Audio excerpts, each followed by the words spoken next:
इस ट्यूटोरियल में हम यूक्लिड्स डिवीजन एल्गोरिदम क्या होता है उसके ऊपर बात करेंगे, लेकिन उससे पहले हम एक बार क्विकली रिवाइज कर लेते हैं कि यूक्लिड्स डिवीजन लेमा क्या होता है। यूक्लिड्स डिवीजन लेमा कहता है कि अगर मेरे पास कोई भी दो पॉजिटिव इंटीजर्स हों ए और बी, मेरे पास कोई भी दो पॉजिटिव इंटीजर्स हों तो हमेशा एक ऐसा Q और R, दो ऐसे इंटीजर्स एग्जिस्ट करेंगे।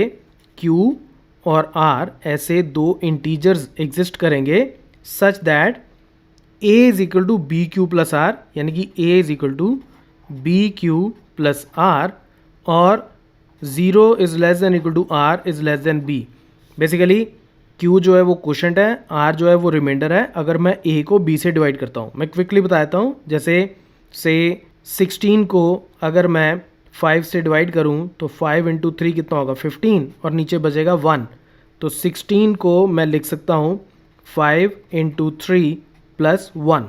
तो इसमें 16 जो है वो A हो गया, B 5, क्वोशंट आ गया मेरा 3 और रिमाइंडर आ गया मेरा 1। ठीक है, तो ये हमारा यूक्लिड्स डिवीजन लेमा हो गया। इसके बारे में ज़्यादा डिटेल जाननी हो तो मैं टॉप राइट कॉर्नर में लिंक दे रहा हूँ, आप उसको देख सकते हो। ठीक है, अब यूक्लिड्स डिवीजन एल्गोरिदम क्या कहता है कि अगर मैं इस लेमा को, इस यूक्लिड डिवीजन लेमा को अगर मैं बार बार रिपीट करता जाऊं, इसके स्टेप्स को रिपीट करता जाऊं, तो मैं किन्हीं भी दो पॉजिटिव इंटीजर्स का जीसीडी निकाल सकता हूं। जीसीडी ऑफ से ए एंड बी, और ए और बी क्या हैं, दो पॉजिटिव इंटीजर्स। तो मैं यूक्लिड्स लेमा को, यूक्लिड्स डिवीजन लेमा को रिपीट कर करके इन दोनों नंबर्स का जीसीडी निकाल सकता हूँ। कैसे? जैसे मैं एग्जांपल लेता हूँ, से 81 और से 21। ठीक है, तो 81 और 21 का मैंने क्या निकालना है, जीसीडी। तो मैं क्या करता हूँ, 81 को 21 से डिवाइड करता हूँ।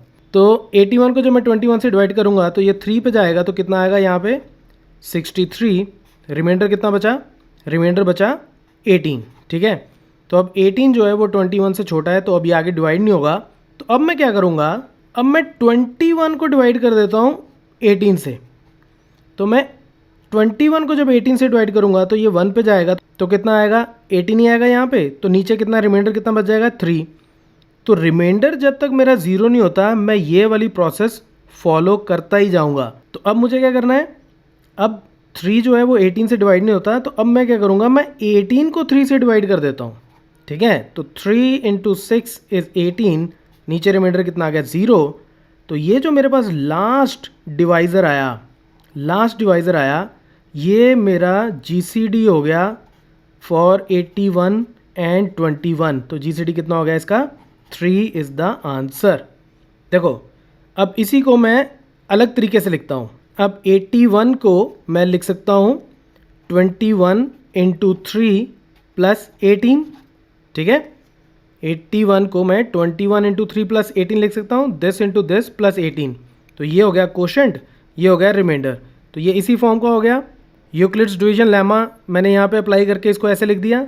अब इसके बाद 21 को मैं लिख सकता हूँ, 18 इंटू 1 प्लस 3, यानी कि ये जो दूसरा वाला स्टेप था। तो ये फिर से मैंने इसी फॉर्म में इसको लिख दिया। ठीक है, और लास्ट फिर मैं इसको 18 को लिख सकता हूँ 3 इंटू 6 प्लस 0। तो यहाँ रिमाइंडर मेरा 0 आ गया। तो ये जो मेरा लास्ट डिवाइज़र है ये 81 और 21 का जीसीडी हो गया। जीसीडी बोलो या एचसीएफ बोल लो, हाईएस्ट कॉमन फैक्टर बोलो या जीसीडी बोलो, it's one and the same thing.